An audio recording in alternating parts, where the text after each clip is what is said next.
When we talk about school safety, our minds usually jump to physical stuff, locked doors, security guards, you name it.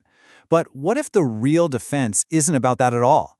What if it's about understanding what's going on inside someone's head? That's what we're going to dig into, the psychological journey a student takes on the path to crisis. So let's just get right to it. Locked doors, bigger fences, they're all reactive, right? They only matter after the worst has already happened. So what can we do before? Well, the most powerful defense, it turns out, is being proactive. It's all about understanding that path, the one that leads to violence. And this quote, wow, it just hits you, doesn't it? It's basically a desperate plea to stop arguing about physical barriers and start talking about what's really going on, the psychological and mental health side of things. All right, so let's talk about this path.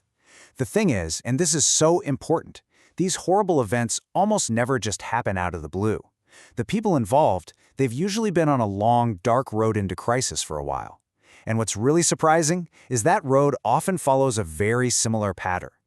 See, this changes everything. The goal isn't to be some kind of fortune teller trying to predict a specific violent act. No way.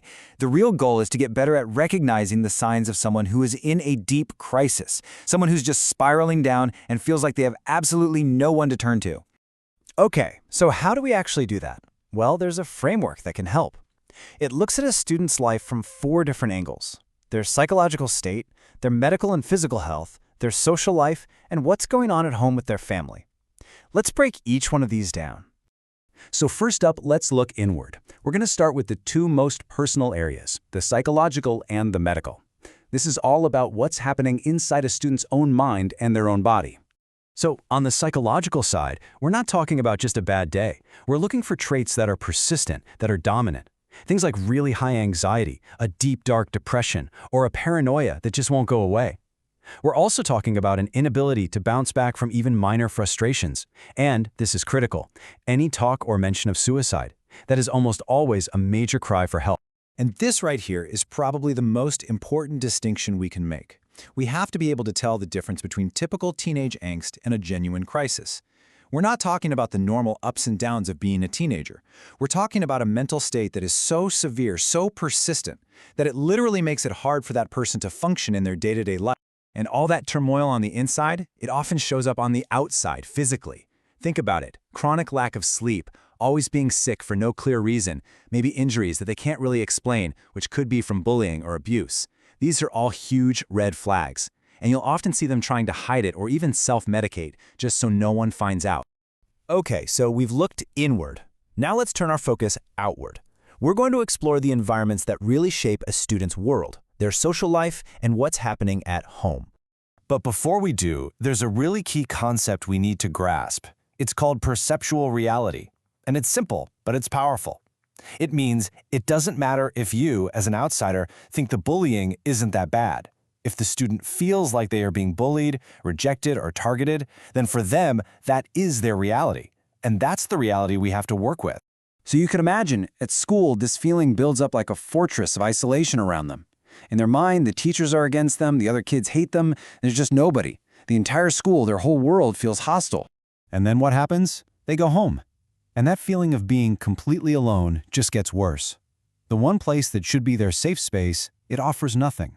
No support, no one to look up to, and absolutely no escape from the storm that's going on inside them. These are the kinds of family situations that just trap a kid. Parents who just don't seem to care. A background of abuse, or even a home that's just cold, sterile, no warmth, no intimacy. It leaves that student utterly and completely alone with all of their pain. I mean, just think about this quote for a second. It's so powerful. It's not just about not getting a hug. It tells you everything you need to know about a lifetime spent in an environment where basic love and support just weren't there at all. Okay, so let's recap. We have a student who's been in a long-term crisis. They feel totally isolated, totally alone. So what's the tipping point? What pushes someone from that state of crisis to actually taking action? This is where we need to look for those last, really urgent red flags. A lot of the time, the trigger is a major loss.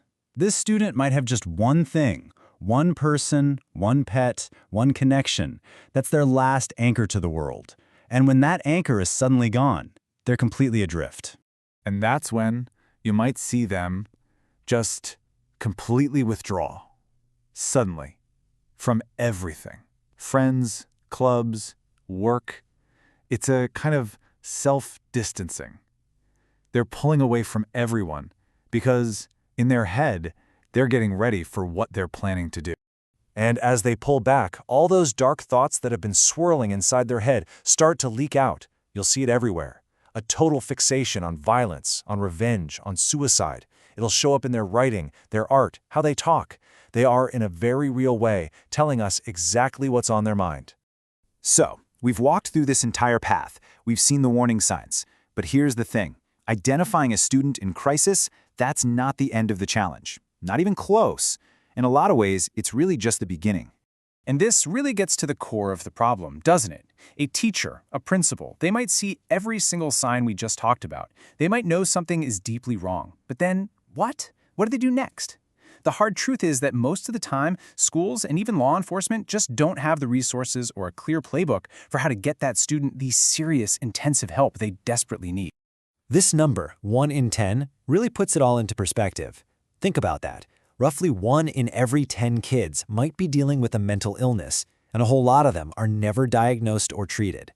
When you have that many young people struggling, it's not hard to see how someone could slip through the cracks of a system that just isn't built to catch them. And that leaves us with one final and really tough question. Learning to see the signs, to understand this path to crisis, that's a huge step forward. It really is. But just seeing it isn't enough, is it? So are we, as a society, as communities, truly prepared to act on what we see? Are we ready to intervene in a way that actually makes a difference? Because the answer to that question, that might just be the real defense we've been searching for all along.